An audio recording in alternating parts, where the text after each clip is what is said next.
সত্যি কথা বললে কত কি সুপার মানে লাথি মেরে কুচি মেরে স্যার আমি বাত না দিতে পারি তো এই পড়তে গেছে। 10টা টাকা চাইছে একটা সুপার মারছে। সামাজিক যোগাযোগ মাধ্যমে ছোট্ট একটি শিশুর কান্না জড়িত একটি ভিডিও ভাইরাল হয় গত 2 দিন যাবৎ।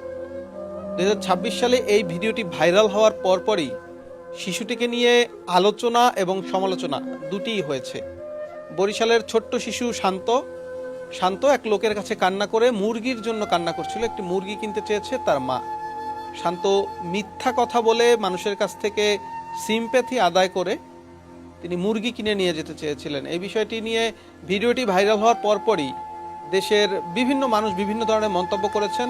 কেউ শান্তকে প্রতারক বলেছেন, কেউ শান্তকে জুয়ারি বলেছেন, কেউ শান্তকে মাদকাসক্ত বলেছেন। আমাদের সাথে আজকে আমাদের স্টুডিওতে শান্ত যুক্ত রয়েছেন, শান্তর মা যুক্ত রয়েছেন। আমরা প্রথমেই শান্তর কাছে যেতে চাই। শান্তর কাছে গিয়ে জানার চেষ্টা করব শান্ত কেন ওই দিন মিথ্যা কথা বলে তারপর মানুষের কাছ থেকে টাকা হাতিয়ে নেয়ার বা টাকা নেয়ার চেষ্টা করলো। শান্ত, তোমার কাছে জানতে চাই, তুমি মিথ্যা কথা বলে মানুষের কাছ থেকে কেন টাকা নিয়েছো? স্যার সত্যি কথা বললে কত কি সুপার মানে লাথি মেরে কুচি মেরে স্যার আমার এই বোনটা অনেকদিন যাবত কেন্দা কেন্দা আবার দ্বারে করছে, মায়ের দ্বারও করেছেন মায় মারবে। স্যার ও একটা মুরগি খাইতে চাইছে, একটা কানতে চাইনি, একটা হুন্ডা ড্রাইভারের দ্বারে একটা মুরগি ফেলে 10টা টাকা চাইছে, একটা সুপার মারছে। আমি সেখানে কানছি স্যার, এই একটা পাশের লোকে ভিডিও করে সাইডা দিছে কাকা। আমার এই ছোট্ট বোনটার কারণে আমি এই মুরগিটার ফাইনে চাইছি। কাকা আমার বাপটা ভালো হইলে আমি এর নামতাম না। আর আমি সত্যি কথা বললে আমার কেউ দেয় না। আমি আমার কত নেই তুললে মূল্যেই এতেই পরিবারটা চলাই। আমরা কত টাকা কিস্তি পড়ছে, ঘর ভাড়া পড়ছে, কারেন্ট বিল পড়ছে, এই মানুষের দেওয়া লাগে দিতে আর অনেক কষ্ট আমাকে পরিবারে। আমাকে আমি একমাত্র পরিবারের সম্পদ, আর কেউ নেই। আমার একটা নানি আছে কাকা, একটা সুগন্ধ কাকা। আমার নানির এরকম হাত পা চলে না কাকা, স্ট্রোক করছে 2বার আমার নানি। দর্শক, শান্তর মুখ থেকে আমরা শুনলাম শান্ত কেন মিথ্যা কথা বলে মানুষের কাছ থেকে টাকা পয়সা নিয়ে যায়। আমরা এই পর্যায়ে শান্তর মায়ের সাথে কথা বলবো, তিনিও আমাদের সাথে আমাদের স্টুডিওতে উপস্থিত রয়েছেন। আমরা আজকে সকালে শান্তর বাড়িতেও গিয়েছিলাম, তখনও তিনি আমাদের সাথে কথা বলেছেন। এলাকাবাসীও কথা বলেছে শান্ত প্রতারণা করে বা শান্ত মানুষের কাছ থেকে চেয়ে চিনতে টাকা নেয়। এই শান্ত দীর্ঘদিন যাবৎ বিভিন্ন বাসে বিভিন্ন এলাকায় গিয়ে গিয়ে ওর আম্মু অসুস্থতার কথা বলে মানুষের কাছ থেকে টাকা চেয়ে চিনতে তারপরে তিনি সেই টাকা এনে বাড়িতে দেন, নাকি সেই টাকা দিয়ে সে জুয়া খেলেন, নাকি সে মাদক কেনেন। এই বিষয়টি আমরা আসলে শান্তর মায়ের কাছ থেকে জানতে চাইবো। শান্ত কেন মিথ্যা কথা বলে, ওর মা অসুস্থ বলে কেন সে এই টাকাগুলো মানুষের কাছ থেকে নিচ্ছে সেটি জানার চেষ্টা করব। আপা, আপনার কাছে একটু জানতে চাই, শান্ত মানুষের কাছ থেকে মিথ্যা কথা বলে, আপনি অসুস্থ বলে মানুষের কাছ থেকে টাকা নিচ্ছে কেন? আসলে কেন এই কাজগুলো করছো? আমি ঠিকই অসুস্থ ছিলাম, কিন্তু এই আম্মাকে সবাই দিয়ে টাকা উড়াইয়া করিয়া আমারই চিকিৎসা চালাইছে।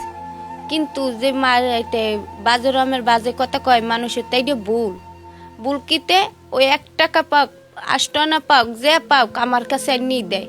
আমি এই দিই তো আমার পরিবার চালাই, আমার মেয়ের অসুস্থ হয় হ্যাঁ দেখাই, আমি অসুস্থ হের ওষুধ পানি খাই, এইতে বাজার আট করি। কিন্তু ওর আব্বু তো নাই, আমার খোঁজ খবর লয় না যে আমাকে একটা জিগেইবে কেউ বা কেউ আমাকে দ্বারে একটা ছায়া ধরবে, এমন কেন তো আমাকে পোত নাই। যেমন কালকে এই ভিডিও বাইরে পর শান্ত ছিল না, কিন্তু সারাদিন আমরা না খাই রয়েছি। কই আমাকে তো কেউ যাইয়া জিগে না যে তোমরা না খাই রইছো কার, তাই দি আশায় কি বিষয়। কিন্তু এই বাজে রকমের কথা কইয়া এইটা হয়েছে তাদের ভুল কেন? যে ছেলে একটা সংসারের দায়িত্ব নিয়েছে, সব সেইটাই তো অনেক কিছু। আপনার কাছে একটু জানতে চাই, আপনি তো শারীরিকভাবে সুস্থ, তারপরে আপনার সন্তানকে আপনি কেন ভিক্ষায় নামাইছেন? আমার দেখতে দেখায় সুস্থ, কিন্তু আমি অনেক অসুস্থ কারণে তো ওর টাকা দিই তো আমরা 10 জন 1 টাকা 2 টাকা করে দেন, সেই টাকা দিই তো আমি সুস্থ কথা বলতে। আপনার কি রোগ হয়েছে? আমার কইতে টিউমার হয়েছে কুস্কির গুড়ায়, তাই কারণেই তো ও নামছে আমার পানি।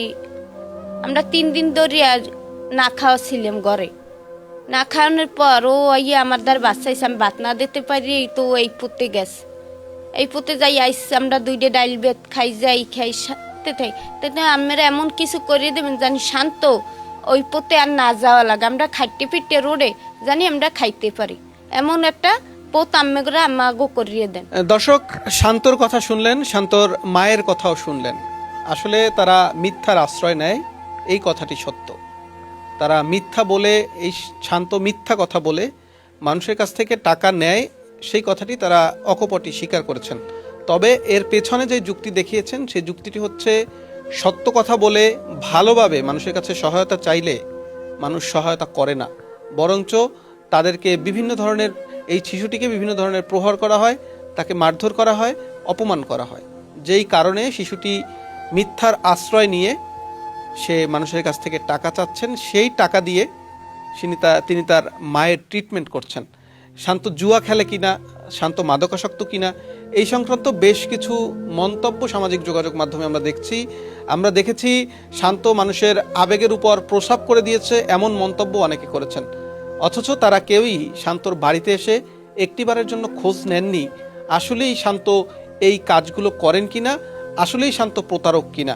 হ্যাঁ, হয়তো শান্ত প্রতারক, হয়তো শান্ত প্রতারণা করে, তবে সেটি তার নিজের এবং তার পরিবারের পেটের দায়ে, তার পরিবারের পেটে খাবার তুলে দেওয়ার জন্যই শান্ত সেই প্রতারণা করে।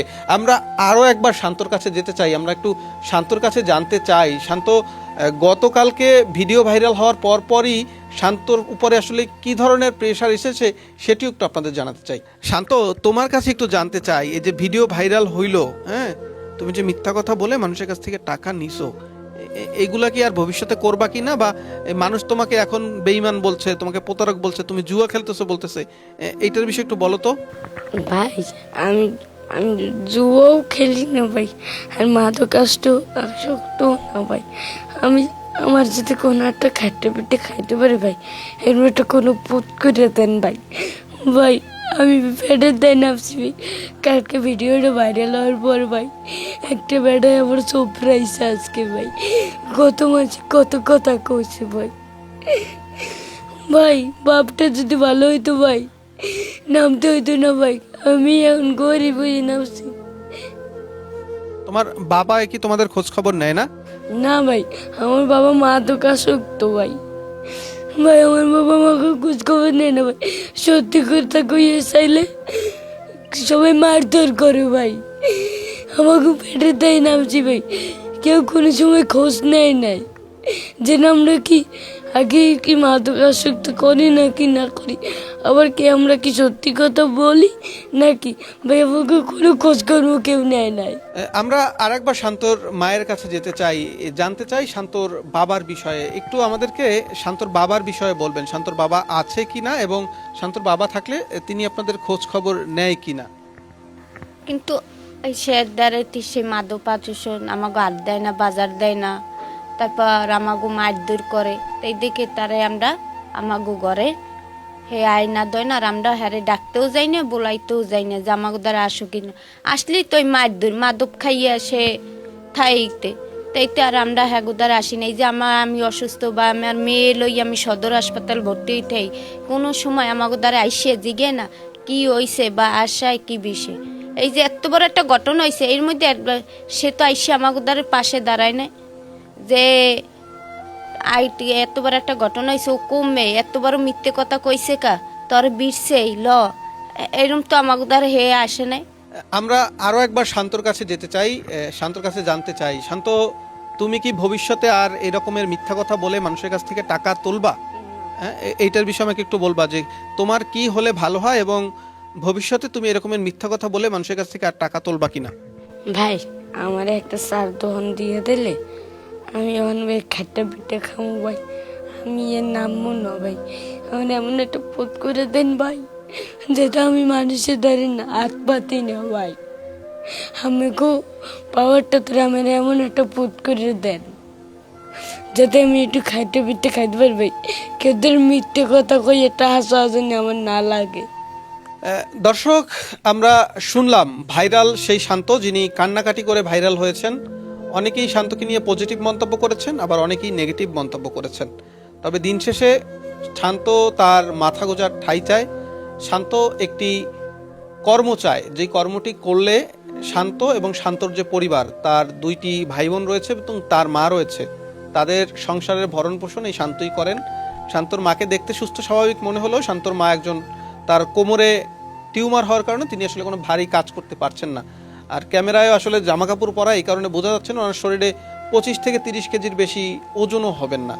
তাই দেশ ও দেশের বাইরে থেকে যারা বিত্তবান রয়েছেন তাদের কাছে অনুরোধ থাকবে, স্ক্রিনে আমরা একটা বিকাশ নাম্বার দিয়ে দেব, এই পরিবারের সম্মতিক্রমে এই বিকাশ নাম্বারটি আমাদের অফিসের নাম্বার। এই নাম্বারে যদি আপনারা শান্তকে কোনো ধরনের আর্থিক সহায়তা করতে চান কিংবা শান্তকে কোনো কর্মসংস্থানের ব্যবস্থা করে দিতে চান, আপনারা এই নাম্বারে যোগাযোগ করে আমাদের সাথে অবশ্যই কমিউনিকেশন করবেন।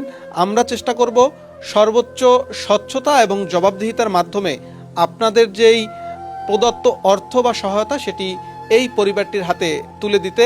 আরেকটি বিষয় যেটি বলবো সেটি হচ্ছে, সামাজিক যোগাযোগ মাধ্যমে হুট করেই কোনো কিছু বিশ্বাস করা যাবে না, আবার হুট করেই কাউকে গালিও দেওয়া যাবে না।